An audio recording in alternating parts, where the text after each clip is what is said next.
Welcome to Mainland, your local regional television station, coming to you from the Nelson and Tasman region. In today's news, CTU economist says minimum wage unfair, Tasman residents discuss minimum wage, Nelson now in 6th place in Gigatown race, Tasman Mayor talks about China visit, and Town takes on Purple Hue next month. The adult minimum wage will rise from $13.75 to $14.25 from April 1st. Prime Minister John Key made this announcement on Monday this week. The increase amounts to a rise in the minimum wage of 3.6%. Meanwhile, the starting out and training minimum wage will increase from $11 to $11.40 an hour. CTU economist Bill Rosenberg says the increase of the minimum wage to $14.25 is unfair given several years of stagnating wages, an economy that is starting to grow, and widespread concerns about how that growth will be shared.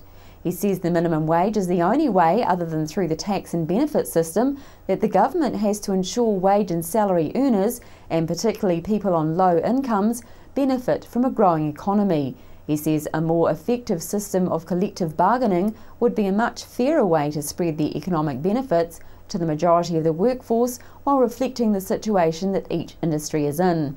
He says over 100,000 people are on or around the minimum wage at its new level, and well over 200,000 would have benefited from an increase to $15 according to MBIE figures from 2012. The CTU, in its submission to the government on the 2013 minimum wage review, called for a phased increase in the minimum wage along a planned 3-year track. The submission said that the first step should be an increase to $15.50 this year.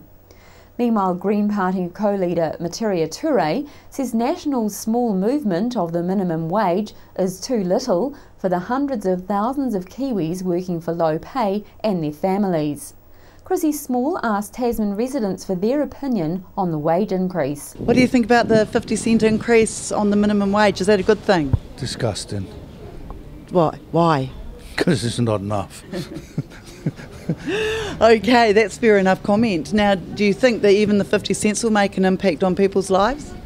Not really. No. No. Yeah. Struggle. What do you expect?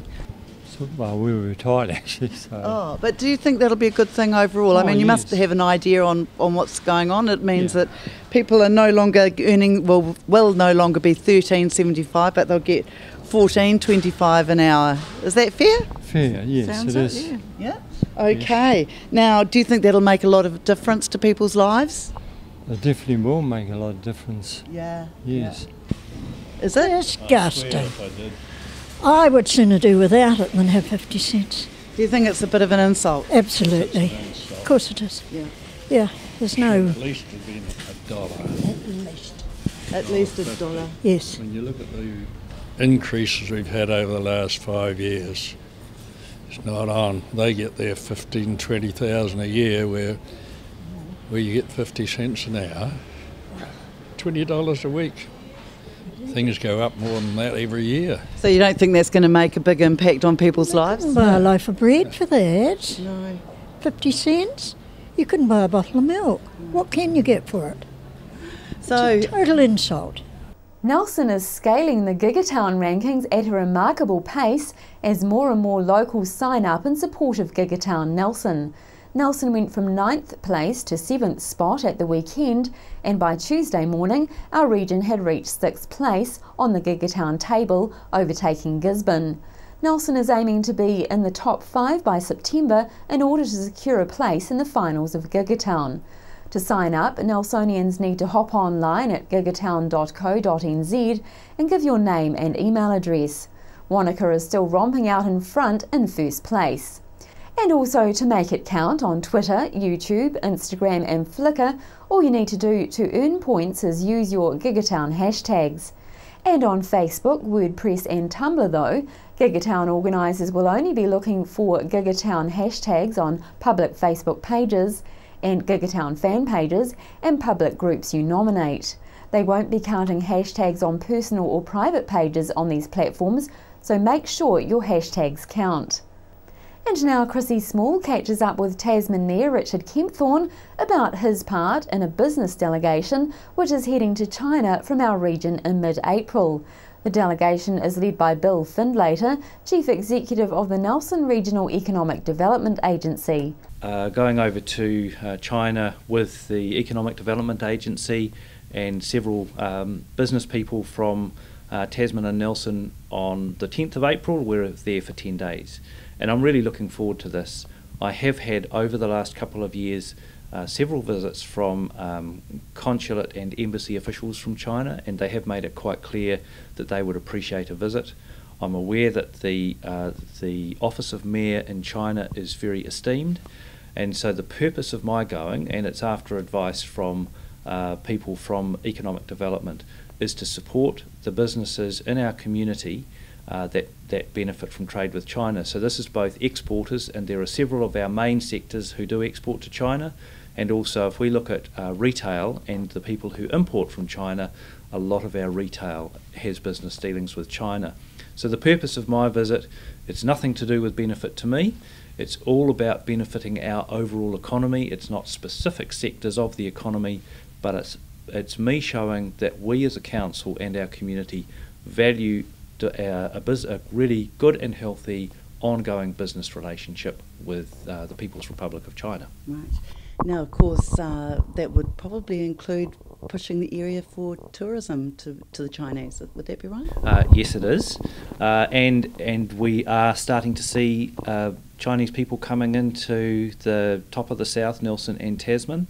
They probably go where the bigger tour groups travel more often than here at the moment, but certainly our tourist operators, some of them have said to me, the more we can do to give profile and attraction for people coming in from China, the better, and that's certainly one of the things I'll be doing.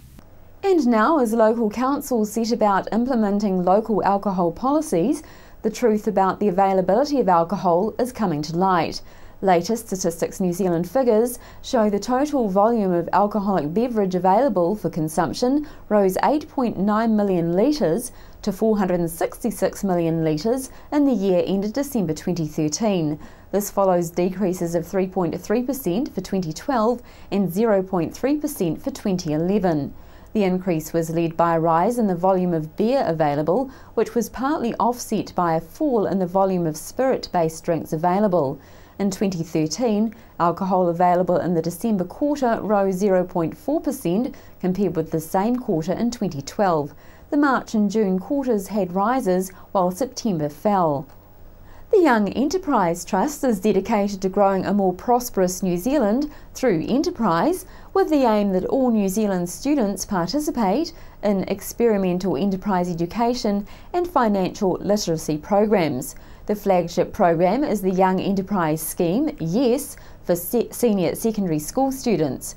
The first important event in the 2014 YES program is the Enterprise Day with Speed Business Coaching. All top of the South colleges have been invited to participate in the scheme, and up to 180 students are expected to attend and participate this year from Garran College, Nelson College for Girls, Mainland College, Waimea College, Marlborough Girls College, Golden Bay High School and Buller High School. During the year, the school team's businesses will compete with oral presentations, trade fair and several other components leading toward the regional awards in Term 4 in October. They will have the assistance of their teachers as well as business mentors and coaches from within the region. On the 28th of February, students, teachers, coaches, mentors and supporters will exchange ideas and advice with the National Yes Trust Coordinator Robin Frey, as well as the Regional Coordinator Robin Panzer, leading the day's events. Nelson Cathedral, the Trafalgar Street Bridge and the fountain in Queen's Garden will all be wearing a purple hue next month. International Purple Day is on the 26th of March 2014. Purple Day is an international effort dedicated to increasing awareness about epilepsy, where people are encouraged to wear purple and purchase a purple ribbon. Council has opted to help promote the cause for the whole month. Today in the studio we have Gary Watson from Mainland Television. Gary, now you've got some exciting news for our viewers. Yes, we're going to start the Issues program again. It's going up on Sky Channel 83 at 9:30 p.m. on a Monday night. It's also going to be on Mainland Terrestrial, our Channel M1 across Nelson at 8 o'clock. And we're going to cover some pretty controversial issues. The first program that goes out on the 3rd covers diet. It tackles the issue of dairy products and sugar and the effect it's having on our community. And I guess I'm a bit hard-hitting here, because I've made the comment that cow's milk is designed to produce big fat cows. And that's what it does. And if you look down any street in New Zealand or the United States or any Western country, you will see the results of cow's milk, and other factors of course as well, that is causing an obesity problem. And we are seeing all of the side effects from that. I mean, I'm no doctor, I'm only simply reporting what the medical profession is observing. And I feel very sorry for doctors, actually, that we're putting a lot of these things into our foods, and yes, it's making the big corporations very rich, but there is a health problem coming from that, and we're expecting our doctors to fix up the problem. And sugar intake is, very much, in the news at the moment, isn't it? How much sugar we're consuming. And good on our health board here, the Nelson Marlborough Area Health Board. They are taking the initiative, but of course, let's not forget that if you remove soft drinks with sugar in and then replace them with things with aspartame in it, then it could be just as bad.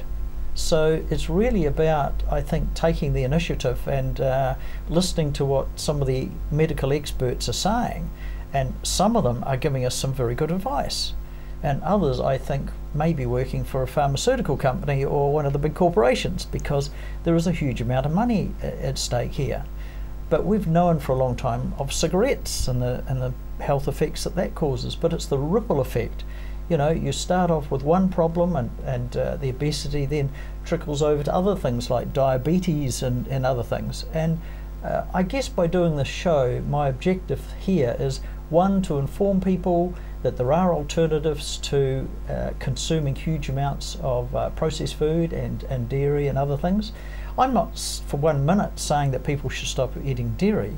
I mean, I have a real struggle. I mean, ice cream, is like something I really like, but it's having too much of some of these things sometimes, which seems that the experts seem to be telling us. So please don't shoot the messenger, but we're going to bring you all sorts of controversial things. We've got some real beauts lined up in the future, including one is an experiment that was done quite some time ago and has been repeated and has been observed by many medical people, that when we die, 21 grams of weight disappears from our brain. And I've been doing a lot of research on this and talking to a lot of medical professionals about what this is all about.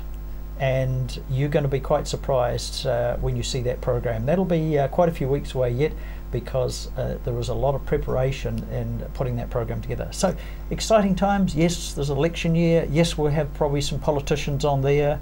I'm sure that a few of them will be lining up to get their face on the screen and tell you how great they are. And it does worry me a little bit, though, that in election year there are a lot of things said by politicians which may not necessarily be fulfilled the following year or so. But anyway, we'll do our best to keep you informed, and if anybody has got an issue or subject you would like us to cover, then please drop us an email here to Mainland. The email is issues@7-media.net, and if you've got any comments on it, the show, anything, any suggestions, we'd love to hear from you. So watch the space for the return of the Local Issues program. Yeah, thanks a lot, Joya.